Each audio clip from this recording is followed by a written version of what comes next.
특별한 사연을 갖고 있을 것 같다는 의심을 지울 수가 없었죠. 수염이 희끗희끗 나기는 했지만 기본적으로 미남형의 신수가 훤하고 말투도 교양이 뚝뚝 묻어나는 저런 사람이 이런 시골 외진 곳에 폐가에 살러 왔다니 도대체 무슨 사연을 가졌는지 너무 궁금했고 함께 막걸리 한 잔 하고 싶어 참을 수가 없었죠. 하지만 두 사람은 한진태네 집에 또 찾아가 막걸리를 한 잔 하자고 했지만 한진태는 이를 정중히 거절함으로써 그의 진짜 신분에 대해서 아는 사람은 동네 사람들 중 아직 한 사람도 없었어요. 그리고 밤만 되면 하늘을 향해서 혼잣말을 중얼거리는 한진태를 보며 사람들은 한진태가 미쳐가는 건 아니냐며 우려의 눈길까지 보내기 시작했죠. 그렇게 폐가 근처 동네 사람들하고까지 철저하게 단절된 삶을 살기 시작한 한진태는 하늘을 보며 쓸쓸히 눈물 찌으며 혼잣말을 하길. 신이시여, 그동안 돈, 명예 욕심에 눈이 멀어서 가족들에게까지 거짓말을 하며 온갖 나쁜 짓을 하고도 정당한 행위였다고 합리화만 하며 살아온 게 참 후회가 됩니다. 다른 사람 눈에 눈물 나는 건 못 본 척하고 내 눈에 티끌이라도 들어가는 건 참지 못하고 분노하고 괴로워하고 복수하고 그렇게 못된 짓만 하면서 살아온 삶을 지금이라도 반성하고 싶습니다. 이렇게 몸 하나 누일 대평짜리 공간만 있으면 될 걸. 왜 그리 돈 욕심에 눈이 멀어 살았는지 지난 세월이 안타까울 뿐입니다. 이 인생의 진리를 진작 알았더라면 욕심으로 가려진 눈과 귀를 열고 내 아내와 자식들에게나 좀 더 진실하게 사랑으로 대했을 것을요. 결국 인생의 마지막에 남는 중요한 것은 가족이라는 걸 알았더라면 얼마나 좋았을까요? 진수지를 포함한 가족들은 한진태가 자기의 잘못된 삶을 벌주기 위해 장관직, 재산 등을 포기했다고 생각하고 있었지만 한진태가 자신을 벌주기 위해 진짜로 포기한 것은 그것들이 아니었습니다. 그가 스스로에게 내린 가장 큰 벌은 바로 가족들을 포기한 것이었지요. 보건복지부 장관직도 하나 아쉽지 않고 수백억짜리의 토지 문서도 욕심나지 않았지만 한진태가 유일하게 가슴 찢어지도록 아쉬운 건 바로 사랑하는 가족들과 헤어진 것이었으니까요. 그렇기에 한진태는 절대로 다시 가족에게는 돌아가지 않겠다고 마음을 먹고 스스로의 감옥으로 들어갈 수밖에 없었습니다. 하지만 배수 시설조차 갖춰지지 않은 폐가에서 한진태는 씻지도 수염을 깎지도 못했고 하루하루가 지날수록 원시인처럼 몰골이 흉측해져갈 뿐이었습니다. 사람들과 말을 하지 않았기 때문에 어느 순간부터는 말하는 것조차 어눌해지면서 정말 세상과 단절되어가는 한진태는 스스로에게 독방 종신형을 내린 것 같았습니다. 그러던 중 한진태의 핸드폰으로 웬 사진 하나가 전송이 되었어요. 그것은 한현성이 보낸 양원이의 사진이었어요. 사진과 함께 한현성은 아버지, 어딘가에 잘 살고 계신 거죠? 아버지는 제가 생각하는 것보다 훨씬 강한 분이시기 때문에 잘 지내고 계실 거라 믿습니다. 아버지 손주 사진 하나 보낼게요. 아버지 닮아 잘생긴 아들입니다. 이름은 양원이에요. 그럼 어디에 계시든 건강히 잘 계시기 바랍니다. 한진태는 손주 양원이의 사진을 보고는 폭포수처럼 눈물이 치솟기 시작했어요. 사랑하는 손주의 얼굴을 직접 보러 가지도 못하는 자신의 처지가 이렇게 썩을 풀 수가 없었죠. 한진태는 핸드폰 속 사진만 매만지며 양원아, 양원아라고 속삭였고 매일 폐가 안에서 원시인처럼 살면서 우는 한진태의 모습을 본 이웃 주민들은 그가 미쳤다고 확신하고야 말았고 한진태 폐가 주변으로는 이제 사람 하나 얼씬거리지 않기 시작했어요. 한편 병원에서 모든 치료를 끝낸 진나영은 병원에서 퇴원하자마자 한현성에게 연락해 이혼 합의 절차를 마무리하자고 제안했습니다. 두 사람의 이혼이 속전속결되었다는 소식을 들은 진수지는 눈이 휘둥그레졌고 깜짝 놀라 말하길. 정말로 이혼 절차 다 끝난 거야? 나영이가 결심하기 쉽지 않았을 텐데 그래도 지금이라도 결심을 굳혀서 다행이야. 이렇게 10달을 뱃속에 품고 양원이를 주는 거 쉽지 않았을 텐데 그래서 나영이는 이제 어떻게 지내기로 했대? 진수지는 진나영의 상태가 궁금해서 전화해봤지만 진나영은 전화를 받지 않았고 가족들도 그녀와 연락이 닿지 않았죠. 장윤자는 진나영이 또 잘못된 생각을 할까봐 걱정이 되어서 경찰에 실종 신고를 했지만 진나영의 카드 사용 내역이나 전화 사용 내역 등 그녀의 생존을 확인할 수 있는 신호는 아무것도 존재하지 않았습니다. 사실 진나영은 터미널로 가 아무런 티켓을 예매해 발길 닿는 대로 움직이다가 작은 항구 어촌에 있는 폐가에 가서 생선 손질을 하며 살기 시작했어요. 예쁘장한 외모를 가진 그녀를 보면서 어촌 주민들 또한 무슨 사연을 가진 건지 궁금해서 다가와 말을 걸기도 했지만 진나영은 마치 실어증에 걸린 것처럼 아무런 말도 하지 않고 생선 손질만 했고 시간이 흐르자 사람들 또한 진나영에게 관심을 보이지 않고 그녀도 한진태처럼 철저하게 고립된 삶을 살게 되었죠. 그렇지만 진나영이 한진태와 다른 점이 있다면 생선 손질하고 나오는 아르바이트비를 상당히 악착같이 챙기면서 돈에 대한 욕심을 강하게 부렸다는 것이었습니다. 왜냐하면 그 돈으로 진나영은 아들 양원이를 위한 양육비를 보내야 했거든요.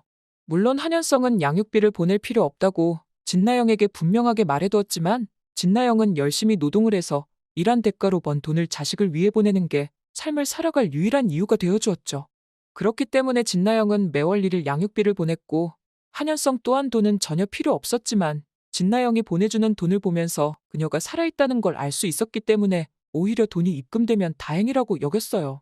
너무나 미운 아내 진나영이었지만 그래도 아이 엄마로서 살아있어 주는 게 한현성의 입장으로서도 훨씬 나았으니까요. 그렇게 하루하루 무럭무럭 커가던 양원이는 점점 자신에게는 엄마와 할아버지가 없다는 사실을 인지하게 되었고 어느 날부터 엄마 보고 싶어, 할아버지 어딨어? 와 같은 말들을 자주 하기 시작했죠. 끝까지 한진태를 보지 않으려 했던 김마리는 손주까지 할아버지를 못 보게 하는 것이 너무하다는 생각이 들기도 했고 무엇보다 한진태가 이미 자신의 죗값을 어느 정도 치렀다는 생각도 들었기에 이제 한진태에게 연락을 해볼까 생각했죠. 한현성 또한 진나영을 찾아와서 아이가 엄마 얼굴을 보게 하고 싶었어요. 그렇게 의견을 통일한 김마리와 한현성은 수소문을 해서 두 사람의 위치를 알아냈고 다시 서울로 데려오기로 마음먹었습니다.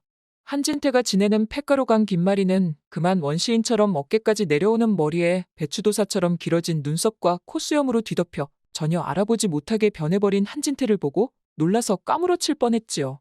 주름살은 과거에 비해 3배쯤 늘어났고 손톱과 발톱은 때 국물이 잔뜩 끼었으며 눈동자마저 누렇게 뜬 모습이었고 김마리가 누군지조차 알아보지 못하는 것 같았어요.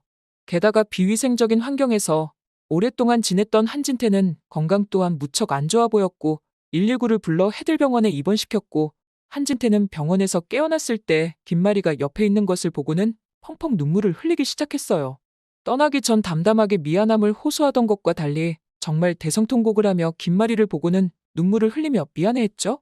하지만 이미 몸이 많이 상해버린 한진태는 목소리가 나오지 않았고 마음속으로 사죄하기를 여보, 내가 정말 잘못했소. 내가 밖에서 살며 정말 반성 많이 했소.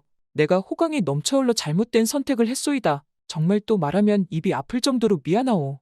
게다가 한진태의 종합검진 결과 김마리는 한진태가 암에 걸렸다는 충격적인 사실을 알게 됩니다.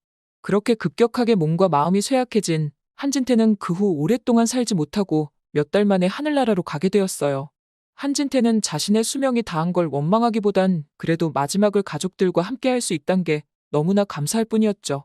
그리고 한현성도 진나영을 찾았고 그녀를 서울로 데려와 양원이를 만나게 했어요. 사진으로만 보던 양원이가 걸어와 엄마 하고 말하며 안기자 진나영은 감격스러워서 눈물을 펑펑 쏟았고 사랑을 많이 받고 자라 정이 많은 아이 양원이는 진나영과 함께 있는 하루 동안 진나영에게 정말 많은 사랑을 주었습니다. 그렇게 수년간 받지 못했던 아들 양원이와의 행복한 시간을 가진 진나영은 그날 밤 몇 년 만에 처음으로 행복하게 잠이 들 수 있었어요. 그리고 다음 날 평화로운 미소를 지으며 잠들었던 진나영은 다시는 눈을 뜨지 않았습니다. 최근 들어 남편 한진태와 며느리 진나영의 태도는 점점 더 수상해 보였습니다. 그들의 대화는 늘 비밀스럽고 자신에게는 무언가를 숨기려는 듯했습니다. 김마리는 오래전부터 숨겨온 500억짜리 땅을 떠올리며 고민에 빠졌습니다. 그 땅을 한진태에게 넘기려던 계획이 있었지만 이제 그들에게 신뢰를 더 이상 둘 수 없다는 생각이 들었습니다. 며칠 후 김마리는 우연히 작은 방에서 한진태와 진나영이 나누는 대화를 듣게 되었습니다.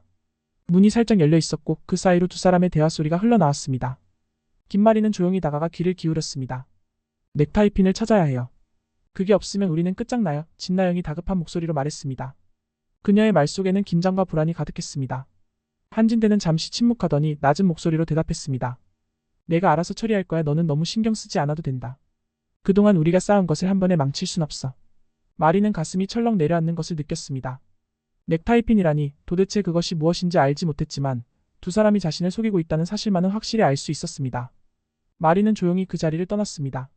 그들이 무언가 음모를 꾸미고 있음을 직감한 마리는 행동에 나서야 한다고 생각했습니다. 그날 밤 마리는 잠자리에 들지 못하고 침대에 누워 고민했습니다. 넥타이핀이라는 단어가 계속 머릿속에 맴돌았고 두 사람의 비밀을 알아내야 한다는 생각이 더욱 강해졌습니다. 내가 먼저 그들이 숨기고 있는 것을 찾아야 해. 마리는 결심했습니다. 며칠 뒤 마리는 저녁 식사 후 남편에게 땅에 대해 이야기를 꺼냈습니다.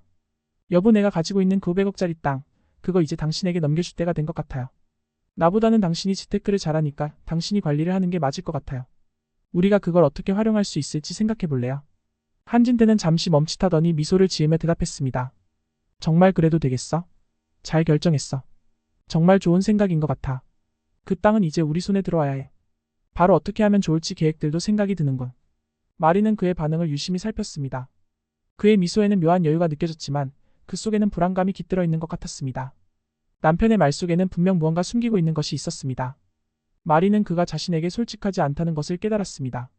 며칠 후 진나영이 거실에서 혼잣말을 하는 것을 들었습니다. 그녀는 혼자 중얼거리며 무언가를 다짐하는 듯했습니다. 언니가 모든 걸 차지할 수는 없어. 내가 이렇게 가만히 있다 보면 결국 우리는 밀려나서 아무것도 얻을 게 없을 거야. 뭔가 방법을 찾아야 되는데 그녀의 말 속에는 불안과 질투 그리고 욕망이 섞여 있었습니다. 마리는 진나영이 진수지와의 갈등에서 밀려나지 않으려 하는 것을 분명히 알 수 있었습니다. 진나영의 속마음은 탐욕으로 가득 차 있었고 그 욕망은 점점 행동으로 나타나기 시작했습니다. 마리는 그녀의 다음 움직임을 지켜보며 그들의 계획을 저지할 준비를 해야겠다고 생각했습니다. 얼마 후 마리는 한진태와 진나영이 저지른 과거 범죄와 관련된 단서를 찾아냈습니다. 그들이 찾고 있는 넥타이핀은 그들의 치명적인 비밀을 숨기고 있었습니다. 마리는 경찰에 증거를 제출하고 그들을 몰아넣을 계획을 세웠습니다. 그날 저녁 가족들과 식사 자리에서 마리는 일부러 한진태에게 물었습니다. 500억짜리 땅 언제 넘겨줄까요? 근데 생각해봤어요. 그걸로 뭘 할 계획이에요?